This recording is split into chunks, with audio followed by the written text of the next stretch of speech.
지금 생각하고 있어요. 그렇군요. 네. 반갑습니다. 사실은 너무 오래전 얘기가 영화로 나온 거여서. 그렇죠. 네. 사실 걱정이 됐던 거는 최은희 신상옥이라는 사람을 알고 있을까? 이 영화를 보실 분들은 그런 생각이 드는데 혹시 영화를 보시기 전에 최은희와 신상옥을 이라는 이름을 알고 계셨던 분? 한 분, 두 분, 세 분, 네 분, 다섯 분, 여섯 분, 네 계시네요. 그러면 혹시 그 중에서 신상옥, 최은희가 함께 만들었던 영화를 본 적이 있으신가요? 두 분이 계시고 제일 뒤에 계신 분 극장 개봉 시에 보셨을 것 같습니다. 실은 이 방금 전에 보신 연인과 독재자에서 되게 이렇게 충분히 설명되지 않은 건 이들이 어떤 사람들이었나 라는 부분이 빠져 있다고 생각을 해요. 그러니까 두 분 다 이제 1926년생이고 최은희 선생은 이를테면 당대 최고의 배우였어요. 당대 최고의 배우였고 이미 데뷔작이 47년이니까 해방되고 나서 바로 데뷔를 했었고 그야말로 40년대 말에서 50년대 이르기까지 한국 영화에서 가장 중요한 인물 중에 하나였었고 반면에 신상옥 감독님은 52년에 데뷔를 했어요. 그러니까 사실 두 분이 결혼을 한 건 최고의 감독과 최고의 배우가 만나서 결혼을 한 게 아니라 최고의 배우가 되게 잘생기고 지적으로 보이는 신인 감독을 물어버리는 것 같은 느낌이에요. 네. 그러니까 지금으로 따지자면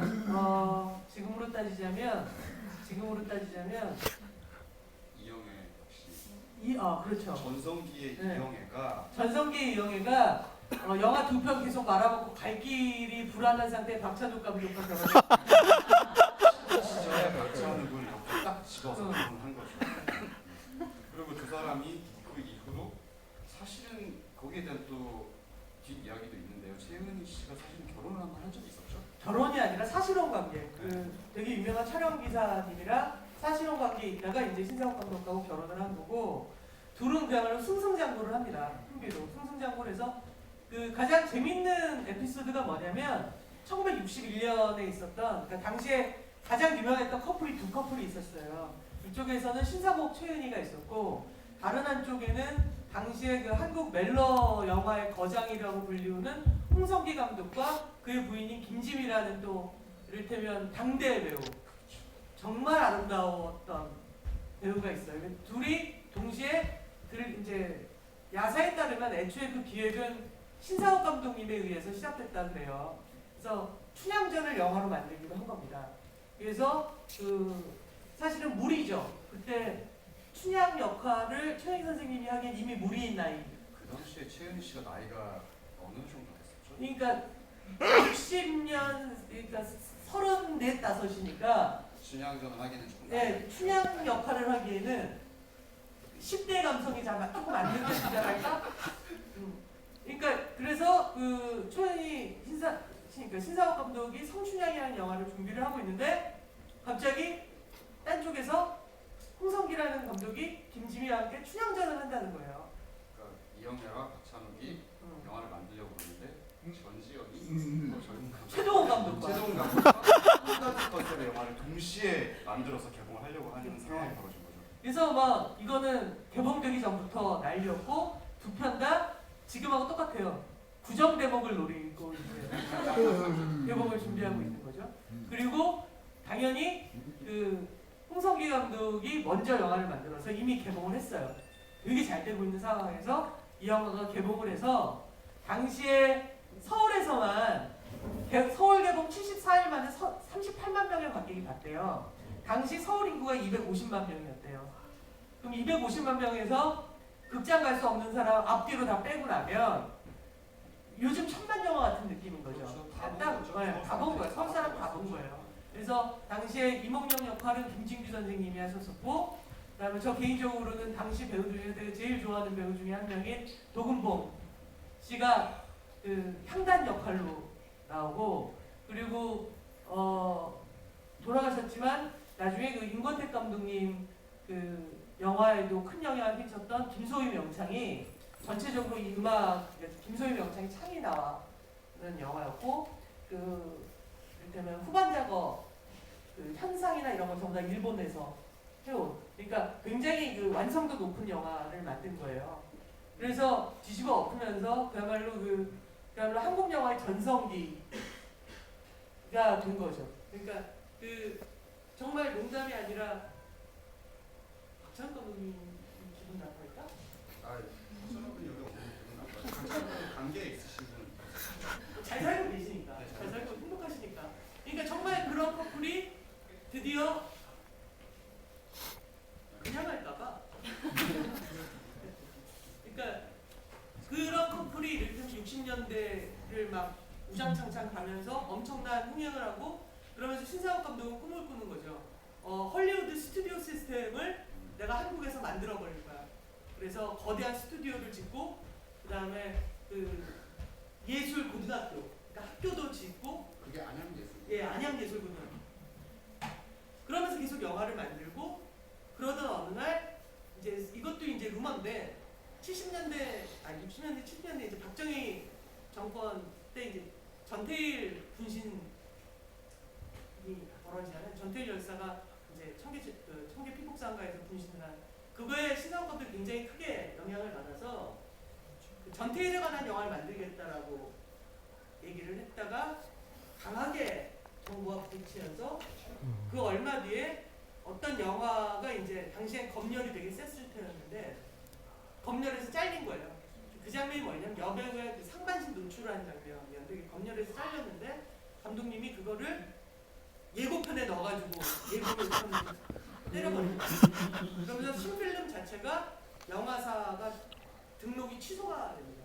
그러니까 당시 한국 영화라는 것에 대해서 조금 우리가 주목할 필요가 있는데 당시에는 심의가 아니라 검열을 받던 시기였고 모든 것이 등록제였어요. 바꿔 말하면 외국 영화를 수입하려고 그래도 허가를 받아야 되고 한국에서 영화를 만들려고 그래도 그러니까 등록을 하면 되는 게 아니라 허가를 받아야 되는 거예요. 그리고 검열이라는 건 뭐냐면 그야말로 모든 영화들이 철저하게 잘려지는 거예요. 그러니까 심의라는 건 이런 거잖아요.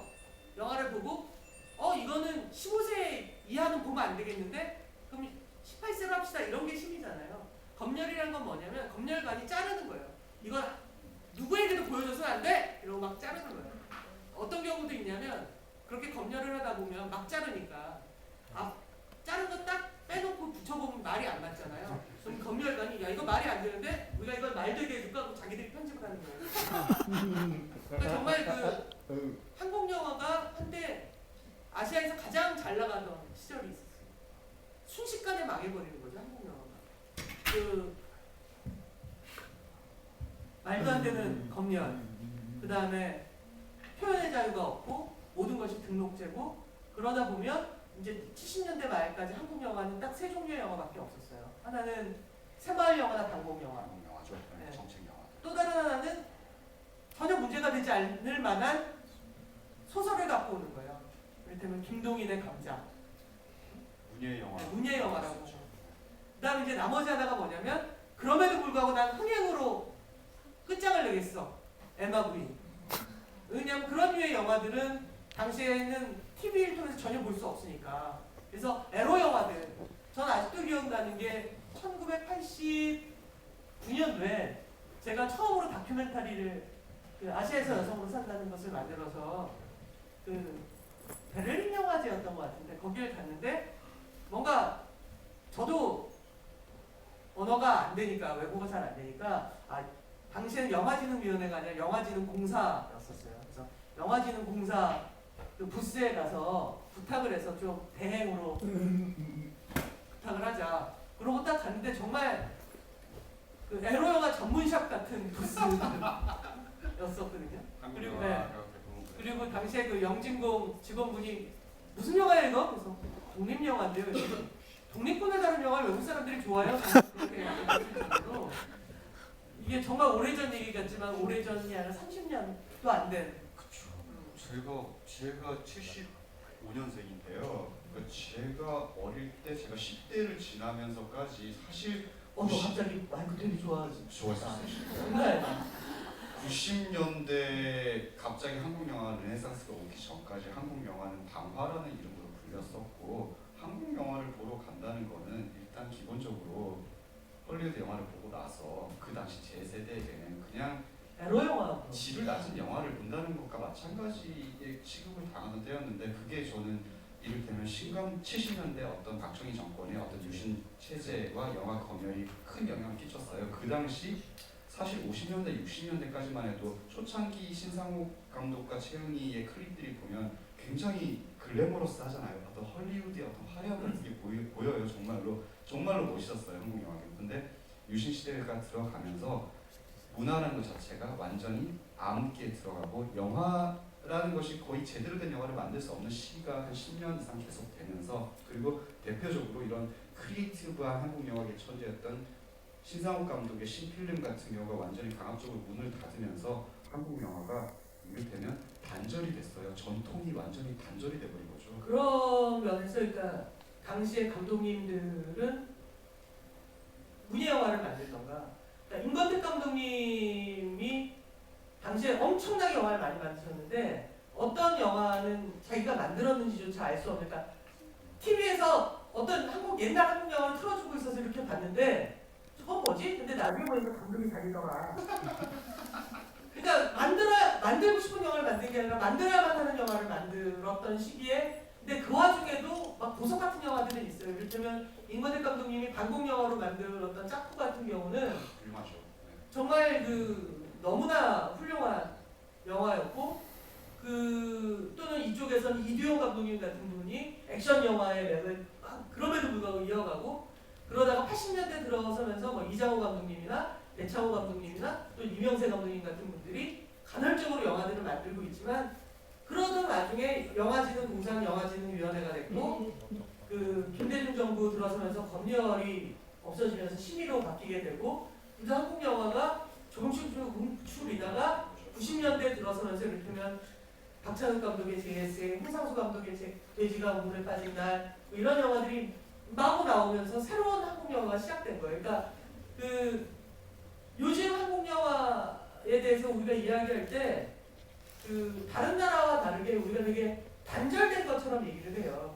이를테면 요즘 영화 감독들에게 있어서 1950년대, 60년대 한국 영화라는 건 외국 영화보다 멀리 있는 거거든요. 거의 모르는 존재죠. 여러분도 별로 보신 적이 없으시죠? 헐리우드 50년대, 60년대 영화 많이 보잖아요. 근데 저만 해도 영화를 영화 기사를 하거나 그러기 전까지는 그 시대 영화를 거의 본 적이 없었어요. 그러니까 바꿔 말하면 그건 진짜 한국의 정치 상황하고도 되게 연결이 되는 거죠.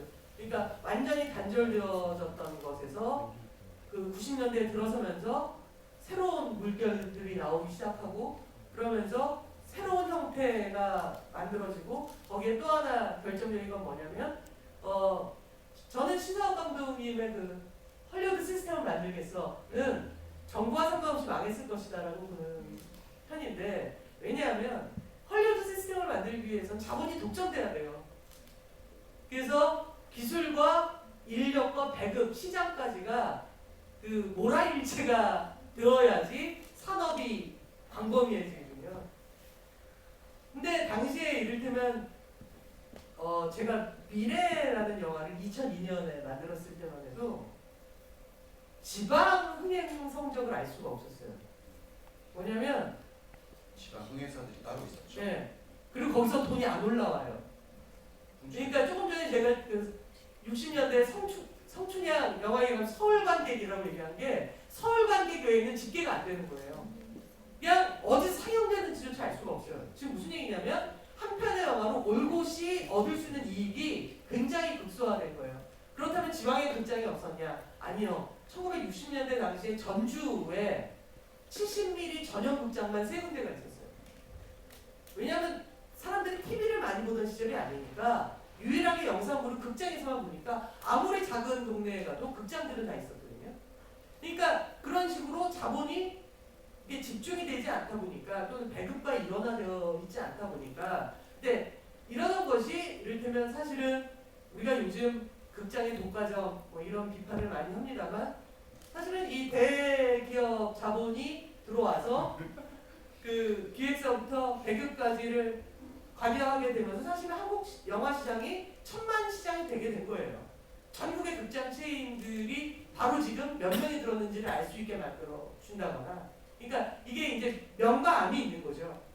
그런 면에서 사실은 굉장히 그 90년대 이후의 영화, 저도 사실은 90년대 이후에 데뷔를 한 감독이니까 우리에게는 고맙게도 산업이 또한 함께 변화시키는, 산업이 달라져 버린, 그러면서 뭔가 새로운 영화를 만들 수 있는 우리 분들. 근데 요즘 데뷔하는 감독들은 저희들이 한국 영화 1세대인 줄 알아요. 예를 뭐 박찬욱, 뭐 변형주, 그 봉준호 이런 사람들이 1세대라고 생각하는 사람들이 있을 정도로 굉장히 단절된 건 사실은 되게 암흑기 같았던 7, 80년대라는 게 있었던 거예요. 그 일본 동시상영관에서 성령 영화 틀어주면서 그냥 껴주는 뭐 뼈살이 타는 밤이라. 내가 왜 그 제목을 하냐면 제 또래 선배들이 당시에 영화를 너무 영화 만드는 일을 하고 싶은데, 그래서 이제 다들 이렇게 충무로에서 연출부 생활을 한두 편씩 해요. 그럼 그거 하는 게 뭐냐면 결국 그런 영화들 연출부를 한다고요. 그래서 뼈아살이 타는 밤이라는 에로 영화의 연출부에는 전향준 뭐 이런 이름이 들어가 있어요. 80년대에 가장 유명한 한국 에로 영화 중에 하나고, 제가 초등학교 때 그때 국민학교 때라고 불렀는데 학교 담장에 뼈아살이 타는 밤 포스터가 수백 장이 붙어 있었어요. 근데 그 포스터 어떠냐면 이 포스터가 이렇게 여자의 나신이 있는데 이 여기만 이렇게 가려져 있어요. 스틸로 이렇게 가려져 있는, 굉장히 요즘 같은 경우는 밖에 걸 수도 없는 포스터인데 그 당시에는 그런 야한 포스터가 굉장히 동라면을 했었거든요. 그래서 제 기억으로 어릴 때 초등학생들이 그 부분에 그 필름을 벗기면 나체를 볼 수 있다라고 해서 그 부분만 다 긁어냈던 기억이 나는데 왜 이렇게 한국 영화 강자가 되어가고 있죠? 이제 바로 그런 한국 영화에서 60년대 가장 화려했던 시절. 그러니까 이를테면 아시아에서 가장 사람들이 관심 있어하는 영화가 한국 영화이던 시절. 아시아 태평양 영화제나 뭐 이런 영화제를 마닐라 같은 데서 하게 되면 한국 배우들이 가장 그 주목이 되던 시절. 최은희, 김지미 이런 배우들은 홍콩이나 일본에 가서도 국제적인 스타 취급을 받던 그런 때요. 이를테면 지금 한류가 있기 전에 이미 50년대, 60년대 한국 영화는 정말로 글래머러스했고, 홍콩 같은 경우는 이후에 보면 홍콩에서 70년대 찍은 영화들 있잖아요. 한중합작 영화가 굉장히 많아요. 그래서 어릴 때 여러분이 보셨던 그 당시 홍콩 무협 영화들을 보면 산이랑 불이 되게 익숙하실 거예요. 왜냐면 그 스타들이 한국에 들어와서 그 영화들을 다 찍었거든요. 그 정도로 한국 영화가 어떤 화려함을 가지고 있던 시기예요, 그 당시에는. 그 야사가 있는데 마닐라에서 국제영화제를 했었대요. 최은희 선생님이 이제 배우로 참여를 했었는데 개막식이 시작되기 직전에 이제 최은희 선생님이 담배를 한 대 이렇게 딱 입에 넣으려고 이렇게 손가락에 딱 끼자마자 그 듀퐁 라이터라고 되게 명품 라이터가 있는데 듀퐁 라이터가 갑자기 이것저것에서 수십 개가 동시에 통 하고 펴지더라는 거예요. 그러니까 그 자리에 모였던 수많은 사람들이 다 그녀만 보고 있었던 거죠. 몇 년 뒤에 김지민 씨가 그 영화제에 갔대요. 김지민 씨가 또 이렇게 담배를 들었는데 또 갑자기 토도도도동 하면서 이렇게 라이터가 켜졌다라는 말이 있을 정도로 되게 당대 스타였던 거죠. 근데 한국 영화는 몰락해가고 있고, 신상옥 감독은 영화사를 부렸고, 거기다가 그 오수미라는 정말 당시에는 흔치 않은 얼굴의 배우였어요. 정말 멋있는 배우였죠.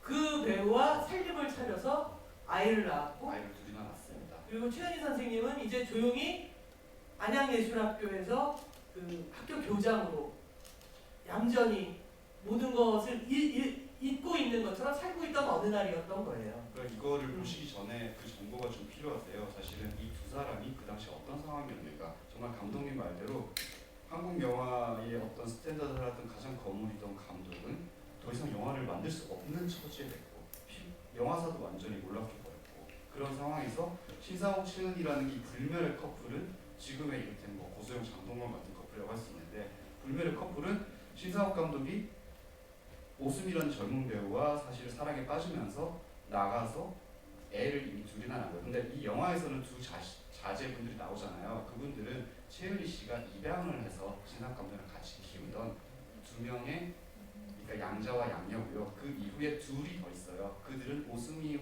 씨와 신상옥 감독 사이가 있는 거죠.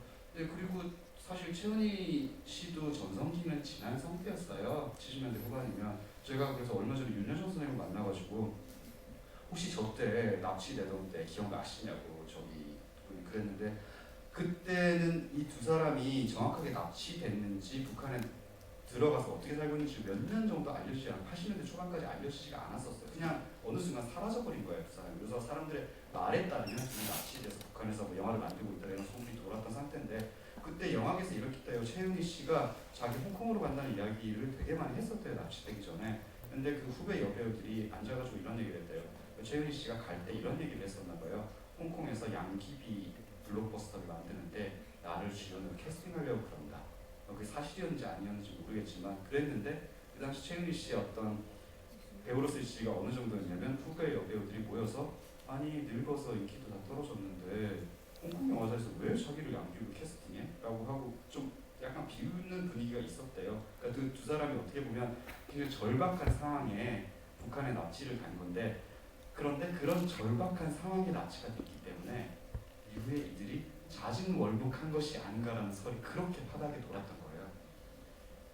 그러고서 북한에 가서 영화에서 보신 것처럼 몇 년이 지난 뒤에 영화를 만들게 되죠. 제가 이 두 분이 이제 북한에서 탈출했을 때 그때 이제 한국에서도 막 난리가 났었잖아요. 그렇죠. 근데 어느 한 그 스크린이라는 영화 잡지에서 그 신사옥 감독이 북한에서 만들었던 영화를 특집으로 쓰고 싶다고 저 그때 이제 영화 감독이 아니었던 시절에 영화가 하고 싶어서 이런저런 제가 주로 했던 일은 영화가 가고 싶어서 결혼식 비디오를 찍으러 다녔네. 근데 돈을 벌러 다니던 시절에 그 아르바이트로 그 기사를 제가 쓰게 됐어요. 그래서 당시에 이렇게 그런저런 확인서를 들고 통일부에 가서 그 비디오 테이프로 그걸 봤었어요. 그래서 근데 그것만 보면 재미가 없잖아요. 그래서 그러면 신사옥 이전에 북한 영화는 어땠냐? 그 당시에 북한에서 가장 잘 나가던 영화가 뭐냐면 조선의 별 시리즈라고 그 김일성 그 장군의 항일 투쟁에 관한 연속 영화인 거예요. 그래서 그것도 이제 몇 개를 골라서 봤어요. 근데 그걸 딱 보고 나서 최은희가 아니라 정말 신사옥이 필요했겠구나 라는 생각이 들었던 게 조선의 별은 다 이런 얘기예요. 모든 시리즈가 때는 바야흐로 일제시대 때 막 고생을 해. 큰일이 났어. 막 너무 힘들어. 그래서 사람들이 너무 힘들어서 우리는 어떻게 해야 되지? 죽어야 되나? 그런데 빠밤 하고 장군님이 나타나요. 그래서 그 문제를 해결해. 근데 이 이야기의 가장 큰 문제는 뭐냐면 기승이 있고 결이 있는데 전이 없어요. 어떻게 해결했는지가 안 나와. 진짜 내가 보기엔 해결이 어렵거든. 장군님이 나뭇잎으로 배 만들고 그래요. 아니, 그러니까 내가 보기엔 나뭇잎으로 배 만들면 남들이 보기엔 좀 웃길 것 같으니까 전을 아예 뺀 거야. 그러니까 뭐냐면 큰일 났다 어떡하지 우리 망했어.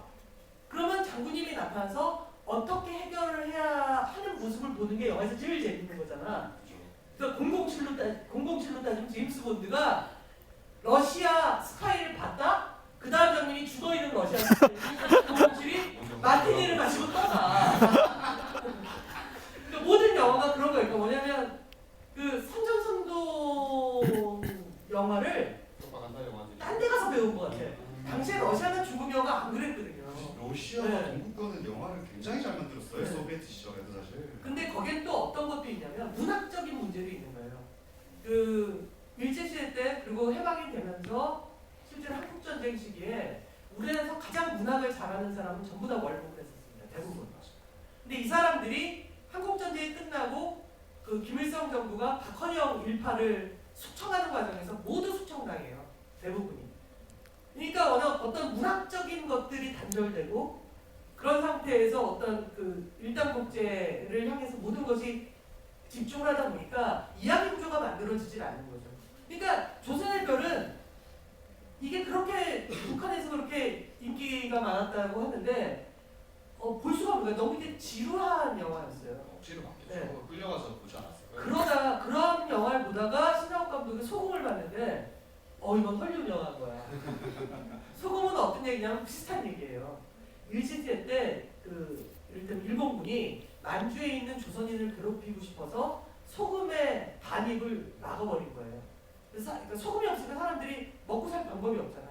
그래서 몰래 사람들이 그 참화고지를 가는 것처럼 소금을 짊어지고 이렇게 어렵게 소금을 구하는 얘기예요. 그리고 거기는 장군님이 나오진 않아요. 그런데 영화가 정말 한 여성의 어머니가, 그러니까 그 60년대 굉장히 인기 끌었던 왜 그 숭고한 어머니가 그 자기 자식을 위해서 뭔가를 해보려고 하는데 결국 그게 마을 전체를 위한 일이 되는 그런 얘기 있잖아요. 아름답다. 그래서 영화 진짜 재밌어요. 그리고 그 돌아오지 않는 밀사 같은 경우는 정말 신상욱 감독의 전성기 때 영화, 대원군이라든가 아니면 3.1천하 같은 김옥균의 갑신정전을 다뤘던 영화라든가 또는 그 명성황후를 다뤘던 영화처럼 정말 그런 전형적인 사극, 시대극인데 그 신상욱 감독 특유의 색깔이 있거든요. 그러니까 일단 그 붉은색 용포를 입지 않아요. 신상욱 감독의 사극은 붉은색 용포가 아니라 파란색 용포를 입어요. 굉장히 모던하네요. 네. 왜냐하면 붉은 단청하고 대비해야 되기 때문에 인물이, 그러니까 완전히 그런 식으로 그 시각적인 느낌을 되게 많이 주는, 그리고 좌식이 아니라 입식 사극이에요. 신상욱 감독의 영화는. 그러니까 마루에 앉아서 정사를 보지 않아요. 근데 그런 느낌까지 해서 이야기도 그렇고 정말 재밌어요. 불가사리는 정말 재밌는 그 북한식 고지라. 근데 되게 그 고지라인데 가난한 민중과 사회 변혁을 꿈꾸는 고지라라고 해야 되나? 불가사리는 혹시 불가사리 한국 극장에서 보신 분 계세요? 한국에서 이거는 불가사리는 북한 영화 최초 한국 상영작으로 굉장히 90년대 유명했던 작품이에요. 그래서 아예 포스터도 크게 북한 영화가 최초로 한국에 개봉한다라는 캠페인을 하면서 그렇게 한국에 개봉을 했는데, 그 영화는 당시 신상욱 감독이 북한으로 지금 실제 일본에서 올해 몇십 년 동안 고질라 시리즈를 만들어 온 특촬물 테크니션과 감독들을 모조리 북한으로 초청을 해서 평양의 1급 호텔에 머무르게 하면서 그들의 기술력을 그대로 가져와서 찍은 거예요. 그래서 그 당시에 제가 불가사리를 극장에서 봤었는데 당시 일본 특촬물들과 퀄리티가 전혀 비교해서 뒤지지 않는 그런 영화였어요. 그래서 아마 불가사리 같은 경우는 여러분이 DVD나 비디오는 안 나오죠 요즘. 죄송한데 나를 넣어주고 DVD나 파일 같은 걸로 구해서 가장 보기 쉬운 신상욱 감독의 북한 영화일 겁니다. 그리고 신상욱 감독이 이후에 미국 가서 좀 애착이 있었는지 그 불가사리를 미국에서 한 번 더 리메이크를 했어요. 맞아요. 저희 동유럽 어떤 중세를 배경으로 갈가메시라는 제목으로 리메이크를 했는데 그 영화도 꽤 괜찮은 괴수물의 걸작이라고 할 수 있어요. 근데 그걸 보다 보면 정말 재미있는 거는 신상욱 감독이 북한에서 정말 다양한 영화를 다양한 기술자들을 일본에서 데려오면서까지 정말로 멋지게 만들 수 있었다는 거거든요. 그러니까 신난 거지. 너무 그러니까 신이 신나지만 힘들고 자유는 없지만 그걸 지우기도 조금만 지우고 나면, 저는 이건 그 이장호 감독님한테 들었는데, 신상욱 감독이 이제 연출했죠. 그 이장호 감독님한테 들었는데 그 시나리오를 쓸 때요, 배우들이 대기를 하고 있대요 이미. 그러니까 이건 이제 나라에서 하는 영화잖아요. 그러니까 배우들도 다 나라 소속이잖아요. 그러니까 시나리오를 쓸 때 북한에서 쓸 때 시나리오를 쓰다가 대사가 나오는데 이 대사가 어떨지 모르겠잖아. 그러면 곧 그 영화에 나올 애가 이렇게 대기하고 있대요. 이게 주면 걔가 읽어본대. 세상에 감독이 그런 정말 완벽한 신처럼 영화를 만들 수 있는 조건이 주어지는 나라가 없거든요. 네. 그러니까 정말 그 이 영화관 독재자는 그에게 다 준 거야. 영화를 만드시는데 우리 아버지 안 나와도 되고요. 응? 그건 정말 큰 거잖아, 북한 영화. 김일성이 나올 필요가 없는 우리 아버지 안 영화를 나와도 만들 수 되고요. 있다. 네. 심지어 그래서 사람 내 사랑하는 춘향전이에요. 네, 여기서 잠깐 나오죠.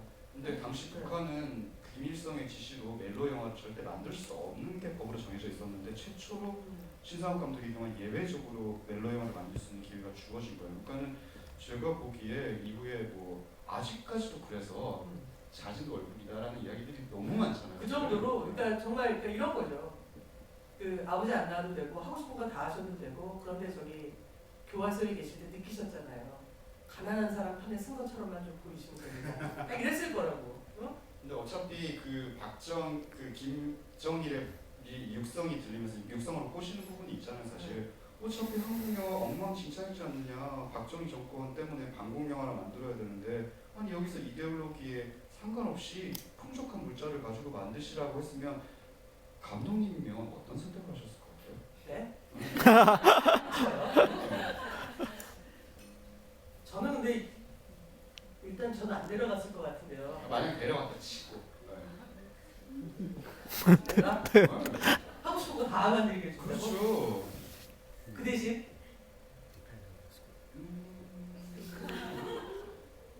시나리오는 내가 막 하는 거야. 당연하죠. 시나리오도 다 쓰고 이를테면 신상욱 감독이 굉장히 들떠서 신상욱 감독 책이 있어요. 최은희 씨도 이후에 이제 그 자서전 같은 걸 냈는데 거기 보면 신상욱 감독은 자신이 북한에서 만들었던 영화 이야기에 집중한 자서전이고요. 최은희 씨는 납북 당시의 상황과 이런 거를 다룬 책입니다. 그 두 책을 읽어보시면 되게 좋은데 거기서 재밌는 거는 신상욱 감독이 너무너무 희열에 차요. 이 기차가 달려가는 장면을 폭발을 하고 싶은데 당시 한국 영화는 물론이고 헐리우드도 달려가는 실제 기차를 폭파시킬 수 있을 만한 자본은 안 주어져요. 근데 김정일에게 기차를 폭파시키는 장면을 찍고 싶습니다라고 했더니 그냥 면주시 물어봤더니 실제로 기차를 폭파시키게 만들어줬고 실제 기차를 폭파시켜서 저 장면을 찍은 거예요. 그때 신상욱 감독이 엄청난 감흥을 받았대요. 개인적으로 예술가로서 이것까지 내가 할 수 있구나. 저는 그럼 일단 네. 공부하는 냉면을 한 그릇 먹으면 생각을 좀 해볼게요. 아. 네. 피해 가시네요. 저 같으면 가요. 저 같으면 가죠 당연히. 그럴까요? 일단은 가는 거죠. 네. 일단은. 네. 뭐 나중에 마음이 어떻게 바뀔지라도 모르지만. 근데 이제 문제는 그런 거겠죠. 그러다가 보면 어느 순간 그 결탁한 거의 엔딩은 언제나 똑같잖아요. 아마 그 이분들이 거기서 탈출을 안 했으면 그러다가 어느 순간 이제 숙청을 당했겠죠. 왜냐하면 그럴 수 있죠. 네. 신사복의 조감독을 한 이 친구가 훨씬 자기 말도 잘 듣고 기차도 막 안 보게도 된다 그러고 그러니까 기술을 응. 이미 다 익히고 나면 네.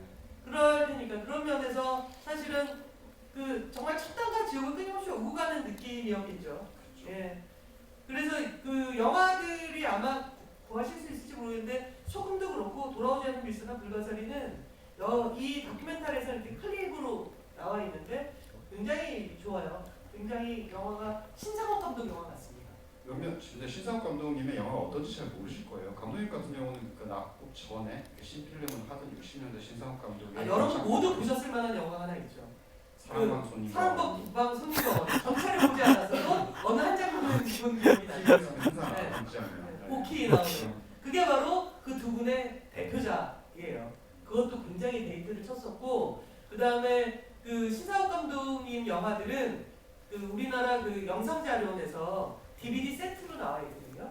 근데 50년대 영화들은 무슨 그 굉장히 그 메마른 장르 영화 같아요. 그 사회파 장르 영화 같다고. 그러니까 그 60년대 프랑스 영화 같은 느낌이 있어요. 그러니까 되게 놀라운 감독이었던 거죠. 그 이분이 함경도에서 태어나서 그 일본 미술학교를 중퇴하고 이제 영화판으로 와서 이제 영화를 만들면서 엄청난 영화광이었던 것 같아요. 그래서 이분의 영화들을 보면 단 하나도 같은 장르의 영화가 없거든요. 모든 장르를 다 만들었어요. 멜로도 만들었고 시대극도 만들었고 사이파 영화도 있고 거기에는 그 아마 최 선생님이었던 것 같은데 그 성매매 여성으로 나온 영화도 하나 있어요. 그러니까 되게 그 한국 전쟁 당시에 어떤 그야말로 서슬프런 느낌을 그대로 영화로 만들어 놓은 것도 있고 또 어떤 거는 정말 그 낭만주의자 덩어리가 만들어낸 그 화려한 멜로 영화도 있었고 그런 면에서 사실은 한국 영화의 그 종합선물 세트 같은 감독이었던 거죠. 어떤 특정 장르를 잘하는 감독이 아니라 모든 영화를 다 잘했기 때문에 그런 대규모 시스템이 필요했었던 감독일 수도 있는 거예요. 그리고 또 최은희 씨를 그냥 여배우 당대 굉장히 화려했던 여배우로만 보시기 또 곤란해요. 최은희 씨 같은 경우는 한국 최초 여성 감독 최초는 아닌데 연출을 하셨었어요. 두 영화. 편을 연출하셨고요. 민며느리 같은 영화는 네. 정말 퀄리티가 뛰어난 작품이에요. 그러니까 신상욱 감독이랑 함께 영화를 만들면서 그녀도 영화를 직접 만들 수 있는 일종의 종합 예술가이자 아티스트가 됐던 인물입니다. 그러니까 그 와중에 이런 거 나중에 영화로 만들면 정말 재밌겠다라고 생각하셨대잖아요. 그렇죠. 완전히 두 분 다 영화적인 인물이었던 거죠. 그래서 되게 철이 없어 보이기도 해요. 신상욱 감독 같은 경우 자신의 증언에 따르면 저기 영화에 나오듯이 뭐 교화소에 갇혀 있다가 나가는 거를 영화처럼 시나리오를 이렇게 머릿속에 굴렸다고 하잖아요. 대탈출 대탈출, 스티븐 맥퀸 같은 대탈출을 떠올렸다는 거예요. 그건 마치 제가 무슨 뭐 이 사고를 쳐서 갑방에 가 있는데 쇼생크 탈출을 떠올리면서 그거를 바로 타고 있는 거야. 하는 거랑 마찬가지거든요. 그리고 그래서 나중에 되게 좋은 장기수로 나와. 그렇죠. 네. 근데 이런 거죠. 그러니까 이를테면 최혜연 선생님 같은 경우는 한국전쟁 때 실제로 납북을 굉장히 한 것도 있었던 분이에요.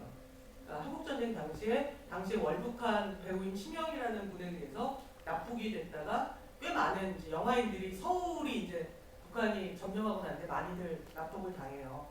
근데 이분들이 청천강 근처까지 갔다가 다시 도망쳐 나오. 청천강이 어디 지금 있는 거예요? 그 황해도와 평안도 사이.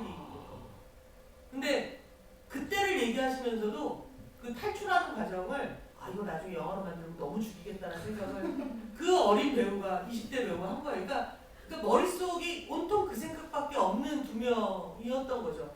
그러니까 자기의 어떤 불행도 관조해 보는 거예요. 그렇기 때문에 아마 이분들이 그런 인생 역정을 맞습니다. 살 수 있었던 것 같아요. 제가 이 영화에 대한 리뷰들이 좀 미리 나온 게 있어서 몇 개를 챙겨봤더니 굉장히 매체의 성격에 따라서 어떤 사람들은 이것을 마치 일종의 방공 다큐멘터리처럼 쓴 글들이 있는 반면 어떤 다큐멘터리는 이제 한국적인 어떤 당시 한국 체제에 대한 약간 비판 같은 것까지 섞는데 사실 이 두 인물은 그런 식으로 이데올로기로 잣대로 건드릴 수가 없는 인물들인 것 같아요. 이를테면 최은희 씨 같은 경우 50년대 한국 전쟁 납치 당했다가 당시에도 톱스타였는데 소문이 퍼졌었죠. 북한군들에게 윤관이 당했다는 소문이 퍼졌는데 그녀가 기자회견을 자청했나요? 네. 인터뷰에서 이렇게 얘기를 했답니다. 맞습니다. 당시는 여자가 자신이 윤관당했다고 얘기하는 것은 엄청난 용기가 필요하거든요.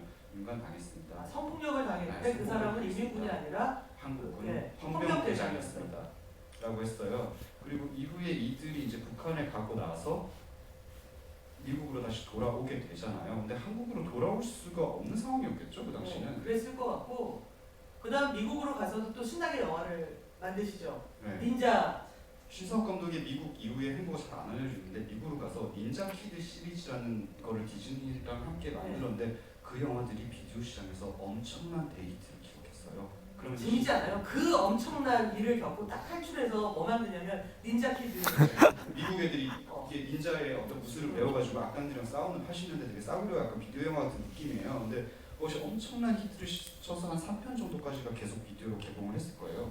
그러고서 나중에 이제 한국으로 돌아오셔서도 처음에 만든 영화들이 하나는 이제 마유미라고 그 칼기 폭파범 얘기를 만들어서 굉장히 방공 영화를 만드는 것처럼 구시더니 그 다음에 만든 영화가 증발이라고 그 박정희 정권 비판하는 그러니까 그 중앙정보부와 박정희 정권의 어떤 어두운 점을 다룬 그러니까 예를들면 강민아 씨가 주인공인 그러니까 그 80년대 정말 유명한 스타 배우 중에 한 명이었는데요. 강민아 씨가 이제 또 잡혀가가지고 온갖 정부의 어떤 고위직들에게 고초를 겪는다라는 그런 이야기입니다. 그런 영화를 만들었어요. 근데 이런 걸 보면 이분의 어떤 행보는 그리고 이분이 일단 북한에 계실 때부터 탈출한 이후서부터 계속 만들고 싶었던 단 하나의 작품은 징기스칸.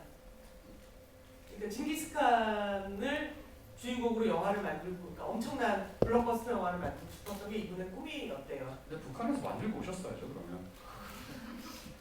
그러니까 저 배우가 징기스칸을 하면 좋을 것 같으면 그래? 그럼 알았어. 시나리오 쓰는 동안 1년 정도 시간을 좀 제 몽골어 익히게 할게. 이렇게 되는. 그리고 막 평양 옆에다가 그 당시에 그 징기스칸의 그 어떤 도시를 다 그렇죠. 모조리 건설을 하는 거죠. 건설해주고 막. 그러니까 정말 인민군들과 평양 시민들이 모조리 동원돼서 거대한 도시를 하나 지어서 갑자기 휴전선에 인민군들이 없어. 그랬더니 나 평양 근처에서 금나라 공동차하고 막 이러고 영화 찍고 있고 뭐 이럴 수도 있는 거예요. 저라도 그랬을 것 같아요, 여러분. 네, 이데올로기 잣대로 비판받을 수 없는 일인 것 같아요, 어떤 부분에서. 그리고 되게 잘생기지 않았어요? 네, 젊었을 때 사진 보면 그 사진에 보면 최혜진 선생님이랑 마릴린 monroe랑 같이 찍은 사진 그거 아마도 한국 전쟁 때 이렇게 위문 맞아요. 네. 그게 네. 한국전쟁 찍은 사진이라 근데 정말 너무 아름다우시죠? 예, 물론 마릴린 먼로가 제일 이뻐 보였어요. 그건 사실이지만, 예. 하지만 최인 선생님도 지지 않고 신상욱 감독님 그 젊을 때 사진 보면 진짜 내가 보기에는 미남이고 한국 호남이죠. 영화 감독 전체 통틀어서 탑3 안에 들어가는 제일 잘생긴 것 같아요. 저는 제일 가끔씩 그래서 박찬욱 감독님이 이렇게 최근에 보니까 아모레퍼시픽 해라 광고에도 이렇게 막 멋있게 나오시더라고요. 그걸 보면서 와 되게 한국의 신상욱 새로운 세대 신상욱 같은 느낌이다. 그러니까 왜냐하면 감독들이 사실 자신을 정면에 내세우거나 자신의 매력을 어필하는 경우가 별로 없는데 신상욱은 정말로 드물게 그게 됐던 사람이고 저는 개인적으로 박찬욱 감독이 그거를 정말로 멋지게 어필할 줄 아는 사람이라는 생각이 들거든요. 그 감독들 중에 되게 잘생긴 감독들이 가끔 있잖아요. 누구요? 뭐 예를 들면 그 신상욱. 아니 우리가 알만한 감독 누구라고요? 유경환 감독. 응? 스물 영화 스물. 아 예. 좀 약간 제가 이런 감독님한테 저렇게 얘기하는데 좀 조금 약간 급이 있는 분이 중에서 아니 그렇게 얘기하면 안 돼요. 난 파수꾼이라는 영화 윤상영 감독 진짜 잘생겼다고. 아 얘가 3등 안에 들겠구나. 내가 그 친구를 보고 야 넌 우리나라 감독들 중에서 세 번째로 잘생겼는데 그러더라고요. 그래서 첫 번째 누군데? 그래서 어디 있겠지. 그걸 내가 꼭 알아내야 돼? 어찌됐건 알고 싶지 않다. 네. 네. 감독님이 두 번째예요. 그러니까요. 질문이 좀 있으신 우리 선물도 있어요. 있는데 선물도 이 있어요. 되게 공들여서 예쁘게 만든 이 보도 자료를 주신대요. 안에 사진들 가득한. 근데 다들 갖고 계시는 거예요. 왼쪽 좀 갖고 계신 것 같아요. 관계자구나. 혹시 질문 질문 있으신 있으면 분들은 이거를 네, 손을 네, 저기. 들어주시면 뒤에 앉으시면 마이크 좀 전달해 주세요. 아니 뒤에 분이요. 뒤에 분. 아니 바로 예. 거기. 그냥 하시면 돼요. 말씀 잘 들었습니다. 두 가지 좀 여쭤보고 싶은데 중간에 그 홍콩에서 이야기 진행할 때 딸이랑 같이 갔다고 하고 그 뒤에 이야기가 없어요. 그래서 딸은 따로 남겨놓던 건지 그리고 어차피 따님은 계속 남한테 있었던 거예요. 아니요, 딸이랑 같이 간 게 아니라 그 공작원이 딸이랑 같이 있었다고요. 예, 제가 그거 들은 그리고 지금 다큐멘터리 구성 자체가 여러 개의 클립이 있는데 이제 인터뷰랑 이제 육성 녹음됐던 거 그리고 영화 자료에다가 화면 재현했던 거 하고 이제 또 자료 화면 이렇게 지나가는 게 있는데 그게 어떤 거는 진짜 뭐 북한 배로 이렇게 바다에 건너가는 거라든지 안 그러면은 미국 대사가 좀 달려가는 장면 같은 거 재현 장면이고 대부분은 이제 특히 영화 장면인데 시사욱 감독의 영화인 것도 있고 아닌 것도 있고 그 외국의 다른 뭐 동구권 영화들이라든가 여러 개가 섞여 있는데 그런 거를 좀 그 화면 자체에다가 언급을 했어야 되지 않나.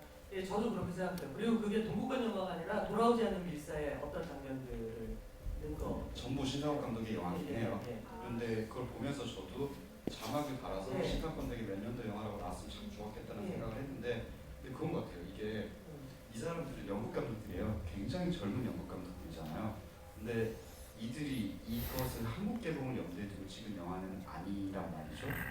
별로 제가 보기에는 한국이 작은 시장을 고려하기보다는 썬댄스라든지 해외 아트하우스 영화 서킷을 기본적으로는 그것을 노리고 만든 영화이라고 할 수 있는데 그렇게 되면 외국 사람들에게 이 두 전혀 모르던 존재인 신상욱과 최현이라는 사람이 김정일이 나쁘게 되고 이 이야기 자체는 완벽하게 새로운 거고 그거 자체가 재미있는 거지 그들에게는 그게 역사적 사료로서 몇 년도 무슨 영화라고 찍혀 나오는 게 의미가 없는 걸 제가 생각을 해보니까 그러니까 이런 거 있죠. 그러니까 이 육성 파일, 녹음 파일을 딱 놓고 죽이지 않냐? 스파이 영화 같은 다큐멘터리를 만들고 싶었던 거예요. 그러면서 굉장히 결정적인 것들, 필요한 것들이 빠져 있죠. 말씀하신 것처럼 그런 부분들, 이 클립들이 어떤 영화고 실제로 그곳에서 어떤 식으로 영화를 만들었는지라는 부분이 빠져 있고 신상욱 최현이가 도대체 누군데 데려간 건지. 라는 부분들이 빠져있죠. 그래서 사실은 한국 관객들이나 이 문제에 관심 있는 분들이 보기에는 어떤 것들이 스킵되어 있는 거예요. 그래서 이거는 이를테면 단 하나의 고리를 갖고 있는 거죠. 당시에 그 와중에 녹음기로 녹음을 했던 패션. 응? 그것도 놀랍지 않습니까? 지금 저도 나 어떻게 그런 생각을 한 거지? 왜냐면 그때는 테이프라서 어. 찰칵 소리가 났을 텐데. 났을 거고. 네. 돌아가는 소리도 났을 텐데. 아이폰으로만 녹음해도 가슴이 벌렁벌렁할 텐데. 그러니까. 야. 놀라운 거죠 진짜. 정말 간이 배가 네. 아파. 근데 그 파일을 받은 거예요. 감독들이. 이것만 갖고 아주 재밌는 스파이 다큐를 찍을 수 있다고 생각을 한 거겠죠. 그들에게는 일종의 냉전 스파이 헐리우드 영화 같은 느낌인 거예요. 그리고 저는 처음 봤을 때 저도 그런 생각을 했어요. 그리고 영화 스틸들이 그때 상황에 맞는 스틸들이긴 하지만 전혀 뜬금없잖아요. 근데 이 젊은 영국 감독들이 굉장히 영국스러운 팝아트를 만드는 것처럼 콜라주를 하는 것처럼 그런 것들을 이용을 했어요. 그러니까는 우리가 보기에는 왜 이렇게 불친절하지? 왜 이렇게 뜬금없는 장면을 이렇게 집어넣었지라고 생각하실 수 있는데 기본적으로 이 영화를 만든 게 정말 젊은 영국 감독 두 명이고 타깃이 사실은 한국 시장이 아니라는 걸 생각하면 외국 사람들이 보기에 이것을 하나의 어떤 그 당시 이런 익사이팅한 그 시대의 이 부분만 그대로 떼서 그냥 사람들에게 보여주는 형식이라고 생각을 하면 아마 조금 더 약간 인자하게 아마 그런 부분들을 넘기실 수 있지 않을까라는 생각이 들어요. 네, 또 질문 있으신 분 계신가요? 네. Can you translate? Sorry, I can't speak Korean, but she can translate for me. Actually, I can answer her questions. Like the footage from the movies, like they editing it is from maybe 2 or 3 local Hong Kong movie at the 70s. Yes. And they cut it, they edit it. And then it's nothing to do with this movie. I think maybe the director and the scriptwriter is the foreigner, so they don't care. They just like shooting the mood of the movie at the times. So, but actually, I have a question for you guys. Do you think is it a good movie? Is it a good documentary? I mean, That's a very direct question. no. Actually, I'm making movie in Hong Kong too. I'm making movie myself too. Do you think it's a good documentary, like movies, like for you guys, because you guys are Korean, right? 다들 알아들으셨죠? Do you have feeling about it? 좋은 영화라고 생각해요? 지금 우리가 이 영화 잘 되게 하려고 돈 받고 나옵니다.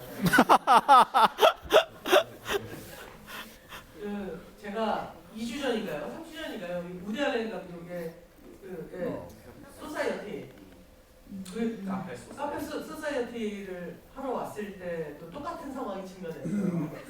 그때 저랑 같이 했던 이혜영 감독이 너무 못마땅한 거야. 저도 그렇게 생각해요. 그 우디 알렌 감독은 정말 훌륭한 영화가 있고 그리고 훌륭한 영화 사이에 그냥 쉬면 되는데 아니 무슨 카페 소사이어티는 저는 블루 자스민 이후로 가장 좋은 그래요? 저는 사실은 그 블루 자스민 이후에 여전히 쉬고 계시다라고 생각했었어요. 저는 그래요. 그러니까 저는 카페 소사이어티가 굉장히 좋았어요. 근데 네가 하지 그랬지. 근데 내가 힘들었다. 저 했어요. 그래요? 근데 여하튼 그런 것처럼 사실 이 영화가 조금이라도 많은 사람들이 보았으면 좋겠다고 생각하는데 저런 질문을 하시다니 저는 그냥 못 알아듣는 걸로 하고요. 사실 다큐멘터리 영화 제가 또 옛날에 다큐멘터리 조금 만들어 본 적이 있어요. 아유 많이 하시죠. 낮은 목소리 기억하시죠 여러분? 근데 요즘 다큐멘터리의 전형적인 문제점을 갖고 있다고 생각을 해요. 요즘 다큐멘터리 전형적인 문제점 그런 거 볼까요? 굉장히 센 소재, 센 아이템이면 된다고 생각하는 거죠. 그래서 이야기 구조를 어떻게 만들 것인가에 대한 고민을 하지 않아요.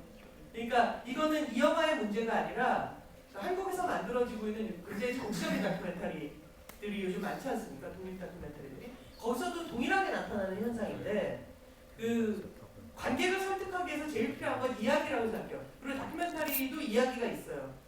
그러니까 이 사람이 이런 행동을 해서 이렇게 되었는데 이렇게 되었다라는 근데 그 이야기 구조를 만들어내는 방식은 다큐멘터리는 극영화와 다르게 시나리오로 구성되는 게 아니라 촬영으로 구성돼요.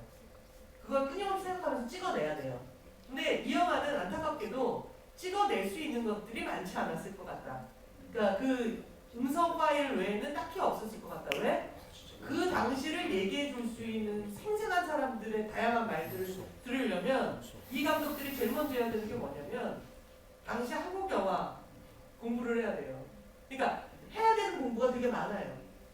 네. 그럴 바에는 그냥 굉장히 그 팝한 스파이 다큐멘터리처럼 만드는 것 정도로 끝나고 싶었었던 것 같아요. 일단 제가 보기에 이 영화를 1시간 30분을 보면서 그들이 동원할 수 있는 모든 자료를 아낌없이 쥐어짜서 다 집어넣구나 생각을 했고, 심지어 저는 최은희 씨를 인터뷰를 그렇게 길게 하지 못했을 텐데 나이도 있으시니까 그 인터뷰들도 별로 자르지 않고 다 넣었을 거라는 생각을 확신을 가졌어요. 저는 그리고 이 영화에서 김일성 그 장례식 있잖아요. 네. 그건 안 넣었을 것 같아요, 저라면. 왜냐면 이야기가 서로 연관이 안 되거든요. 그렇죠. 이분들이 돌아온 다음 얘기 아닌가? 그러니까 그 탈출한 이후에 돌아왔잖아요. 이유로 봤죠. 그런 면에서 그거는 86년도에 네, 탈출했는데 뭔가 왜. 신기하겠지. 우리도 얼마 그때 TV로 보면서 신기했어요. 아니 저러다 죽겠다 저 사람 막 이러면서 들잖아요. 근데 신기하고 재밌다라고 넣어서는 안 되거든요. 영화의 그 시퀀스라는 거죠. 좋은데 뭐 영국 감독들이 이런 영화도 많이 만들어요. 저기 유명한 영화 중에 그 북한 가서 다큐멘터리 영국 감독들이 꽤 많이 만드는 편인데. 진짜 호주나 영국 감독들이 많이 네, 영국 만들어요. 감독들이 특히 많이 만들어요. 근데 보면 이를테면 그들에게 북한이라는 국가는 굉장히 이상한 원더랜드 같은 곳이란 말이에요. 그래서 그런 푸티지들을 다룰 때 그들이 갖는 이상한 익조틱한 시선이 있는데 보면은 우리에게는 좀 맞지 않는 부분들이 있는 건 사실이에요. 근데 이 영화를 저는 어떻게 하면 잘 만들었을까? 이보다 더 잘 만드는 것 자체는 사실 힘들지 않았을까? 왜냐면 사료와 증언자가 그렇게 적은 상황에서 이를테면 이들이 중간중간 굳이 자료 화면이 아니라 재연 장면을 만들어서 넣었어야 되는 이유를 저는 이걸 보면서 너무 알겠는 거예요. 아, 이거를 만들지 않으면 도저히 자료들이 없고 뭔가를 설명해 줄 수가 없겠구나. 그리고 신사옥 감독님이 미국에서 닌자 키드 만들 때 그분을 한 몇 박 며칠로 인터뷰를 한 게 있었으면 영화는 되게 달라졌을 것 같아요. 그러니까 신상욱, 최은희 둘이 다 등장하는 다큐멘터리였으면 이것보다 훨씬 결이 좀 많아지고 훨씬 좀 풍부해졌겠죠. 말 증언도 재밌었을 거예요. 왜냐하면 최은희가 말하는 비슷한 순간과 신상욱이 말하는 한 순간에 대해서 두 명이 이야기를 하면서도 전혀 다른 이야기를 할 수 있었을 거고, 한 명은 어떻게 보면 훨씬 더 영화를 만드는데 훨씬 큰 매력을 느꼈을 수도 있고, 한 명은 좀 더 빨리 거기서 벗어나고 싶었을 수도 있을 것이고, 그런 콘트라스트가 있었을 텐데 신상욱 감독님께서 지금으로 돌아가시면서 일찍 돌아가시면서 그런 부분들을 넣지 못한 게 조금 아쉬운 부분이긴 해요. 근데 저는 이 처음에는 이 중간에 재연 장면을 넣은 게 살짝 거슬렸는데 보다 보니까 굉장히 잘 만들었다는 생각이 드네요. 네, 어느 순간. 아유, 나는 카페 소사이어티 이후로 당신과 내가 보는 눈이 되게 많이 다르다. 제가 좀 더 대중적인 편이죠. 그렇죠? 그럴까요? 그렇죠. 나 알겠습니다. 슈퍼맨 대 배트맨 되게 재밌어. 되게 좋아해요. 진짜 나 진짜 좋아해. 너무 좋아해요. 나 마지막에 원더우먼 나한테 뒤집어졌어. 저는 맨 오브 스틸부터 너무 좋아했어요. 당연하죠. 근데 갑자기 이렇게 DC 영화를 넘어가지고 너 불쌍해서. 질문 있으신 분? 예.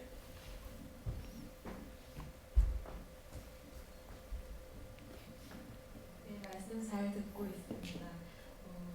신상욱 감독이랑 최은희 배우랑 그 두 분이 너무 영화를 사랑하고 삶을 영화로 했기 때문에 또 이렇게 영화같이 극적으로 사실 수 있지 않았나 하는 생각이 들면서 전 사실 그 안에서 김정일이라는 그 독재자도 그 영화 같은 인물이라고 생각을 했어요. 왜냐하면 이렇게 영화를 좋아하고 영화상으로 하고 싶어 한다는 걸 처음 알았기 때문에, 그래서 이런 스토리를 처음에 이렇게 생기게 할 수 있지 않았나 싶은데, 결국 그들은 탈출에 성공했고 타이타닉을 따라하는 그런 약간 조악한 그런 영화가 나오면서 거기서 이제 설명이 끝나잖아요. 근데 그렇게 영화 산업에 있어서 투자를 아끼지 않던 사람인데 결국 그대로 끝난 건지, 지금의 북한 영화는 어떤 상황이죠? 일단 김정일은 영화 이론서도 썼던 사람이에요. 오덕 중에 오덕. 네. 그러니까 애들이 너무 영화를 못 만드는 거야. 가르쳐야 되나? 이러고 내가 놈인가 뭐 이런. 그래서 그 주체 세상에 입각한 영화 이론서를 발간하기도 했었고, 그러니까 그 평양에 가면 엄청난 세트장이 있대요.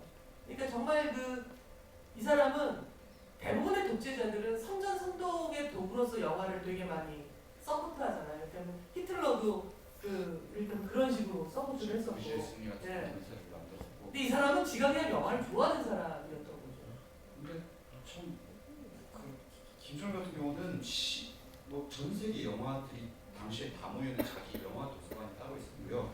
헐리우드 영화든 유럽 영화든 한국 영화든 그 당시에 외국에서 개봉하는 걸 구해 와가지고 그걸 위해서 김정일만 볼 수 있게 자막을 만들어주는 팀도 따로 있었대요. 그래서 그 영화들을 그 양반이 이미 헐리우드 영화들을 다 본 사람이에요. 그 당시에 나오는 60년대 70년대. 근데 약간 멘탈리티 이런 거 있는 것 같아요. 김일성이라는 너무나 어쨌든 북한이라는 국가를 어쨌든 탄생시킨 위대한 그들의 수용 동지가 있고 그의 아들이잖아요. 아들인데 아버지보다 풍채도 훨씬 작고 성격도 되게 예민하고 섬세하고 그러니까 그 거대한 정권을 물려받을 거 생각하면 그런 사람이 얼마나 가깝겠어요. 자기가 그런 사람의 아들로 태어나고 싶어서 태어난 건 아니잖아요. 어쩔 수 없이 태어난 거잖아요. 그러니까 그런 어떤 수줍음과 자신의 어떤 압박감 같은 거를 제가 보기에는 영화를 통해서 많이 다른 것 같아요. 그거는 뭐 저희 마찬가지잖아요.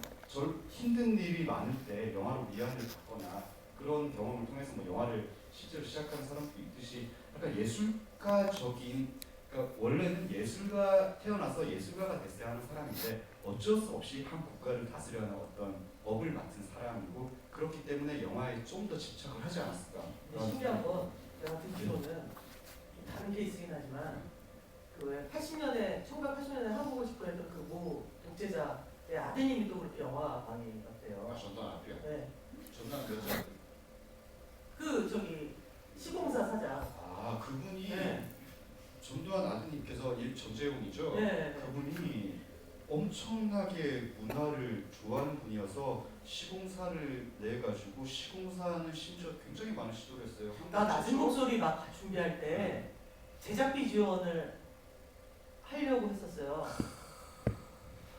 그래서 내가 그 돈은 말할 수 없습니다. 2시간 42분을 고민을 하고 그러니까 2시간 41분이 고민이 되더라니까. 왜냐하면 정말 돈이 다큐멘터리 할 때는 그때는 그 지원금이라는 게 없었어요. 지원금 제도가. 그러니까 막 연출부 애들이 버스비 없어가지고 걸어서 막 와가지고 지각해서 내가 왜 이렇게 늦었어? 근데 뭐 버스비가 없어서 뭐 이럴 때 막 정말 고민이 되더라고. 2시간 42분이. 독재자의 돈을 다 네. 받느냐 마느냐 뭐 이런. 근데 그때 안 받게 받았으면 5년 뒤에 나 저기 국회 청문회 나갈 뻔한 거야. 네가 받은 돈이 누구 돈인지 아니? 뭐 이러면서. 신사옥 감독님 같은 고민을 하신 거네요. 근데 어찌됐건 북한 영화는 여전한 것 같아요. 가끔 이제 TV 프로그램을 통해서 나오는 영화를 보면, 그러니까 애니메이션들도 그렇고, 그러니까 북한 애니메이션이 한때 되게 유명했었던 게 중국 애니메이션 영향을 되게 크게 받아서 그 중국 상해 쪽의 애니메이션이 그야말로 한때 세상을 뒤흔들었던 적이 있었거든요. 그리고 아마 많은 일본의 애니메이션 감독들이 영향을 받았던 애니메이션 중에 그 상해 애니메이션도 있었고, 당연히 북한도 거기에 영향을 받았었고, 신사옥 감독도 현상을 대부분 상해에서 했어요. 그래서 그 소공을 보면 화질이 달라요. 색깔이 이렇게 청색으로 슬쩍 떨어지는 그 어떤 그 상해 그 현상소 느낌이 있거든요. 근데 그 애니메이션도 보면 전혀 변화가 없는 걸 보면 결국은 정체되어지는, 그러니까 그 한국의 70년대 영화가 그쪽은 여전히 지속되고 있는 거겠죠. 그리고 사실 영화 감독이 무언가를 만들어낸다는 어떤 순간들은 교육받아서 되는 건 아니잖아요. 만약 그렇다면 지금 그 한예종이나 막 이런 한예종에는 그 이창동 감독이 126명 정도 있어야 되고, 그럴 때면 건국대에는 홍상수가 120명 정도 있어야 되는 건데, 그건 진짜 끔찍하다. 홍상수가 120명. 근데 김민혜도 120만 그러니까 거론하지 말라고. 자, 그런 면에서 그 신사옥 감독 연출부를 했던 사람이 지금 북한에서 가장 잘 나가는 대표 감독일 수는 있겠죠. 하지만 닌자 키드를 만들기도 하고 대원군을 만들기도 하고 갈가메시를 만들다가 갑자기 그 증발을 만들 수 있는 그런 영화적인 그 널뛰기를 할 수는 없었을 거라고 생각해요. 일단 그게 좀 신사옥 감독 밑에서 영화를 북한에서 어쨌든 거의 8년을 그렇게 배운 사람들이 영화를 쭉 지속해서 잘 만들 수 있었다면 또 되게 재밌는 일들이 벌어지지 않았을까라는 생각이 들어요. 뭐 공산주의 너무나 훌륭한 영화들이 많아요. 중국 영화도 그렇죠.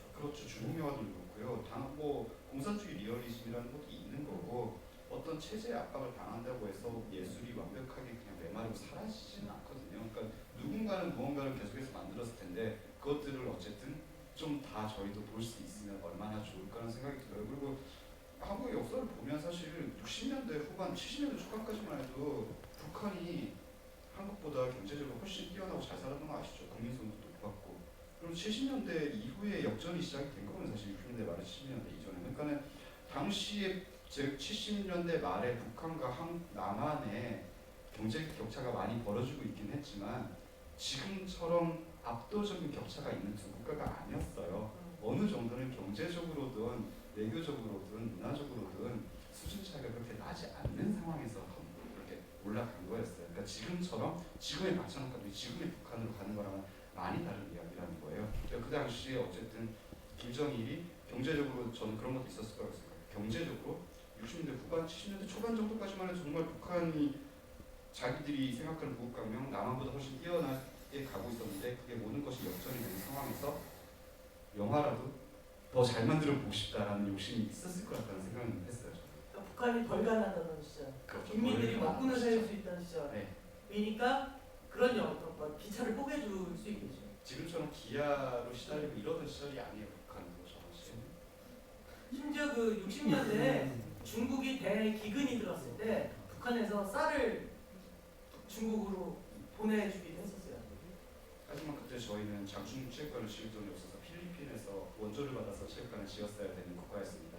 그러니까는 지금 시절의 북한 남한과는 많이 다른 상황이라는 것도 다시 이해하시면 좋을 것 같고요. 한 5분 정도 남은, 아니 5분이 아니라 마지막 질문 딱 하나 받을 시간이 있을 것 같아요. 혹시 마지막으로 질문 있으신 분? 없습니다. 저희끼리 떠들다 끝내야 될 것 같아요. 생각해봤는데 저는 영화 안 만들 것 같아요. 북한에서. 왜요? 그러니까 나는 너무 나한테 자유가 많아지면 영화가 후져질 것 같아. 내가 나를 좀 아는데 나는 이렇게 좀 압박을 받아야 잘 만드는 것 같아요. 압박을 좀 달라고 그러면 되죠. 근데 압박을 쟤네 너무 세게 주던데. 막 가다놓고 그러던데. 바로 깨는 거죠. 그건 좀 너해.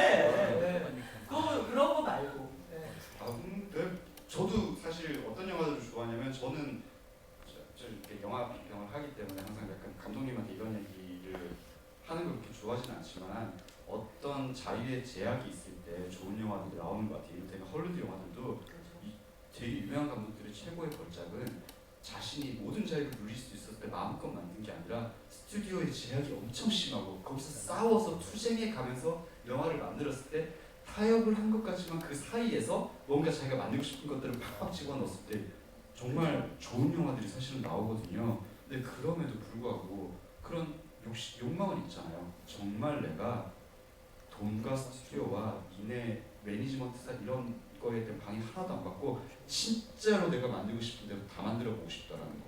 그렇게 해준다. 그러니까 이를테면 나 시나리오 쓰는데 대사 좀 시켜야 되니까 송가호 데리고 와. 그렇죠, 그렇죠. 송가호 항상 옆에 앉아 있는 거죠. 네. 싫어. 이병헌. 야. 그러니까 우리 막 전지현, 이병헌, 송가호가 이렇게 저쪽에서 대기하고 있는 거야.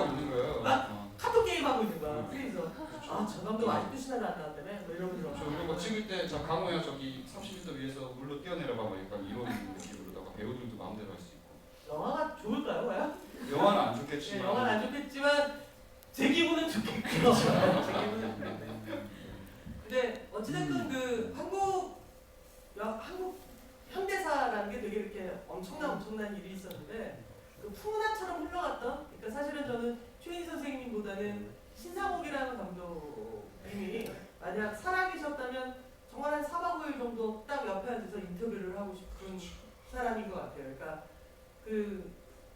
뭐 어떻게 탈출했고 이런 거보다는 그 영화를 만들 때 무슨 생각을 했었고, 이를테면 무조건 자유롭진 않았을 거고 자기 나름대로의 검열이라는 게 있잖아요. 그러니까 그 7, 80년대 한국 영화의 가장 큰 불행은 뭐냐면 검열에 의해서 피해받는 게 아니라 검열 때문에 스스로를 검열하는 영화들이 나오는 거예요. 그게 가장 끔찍한 일이죠.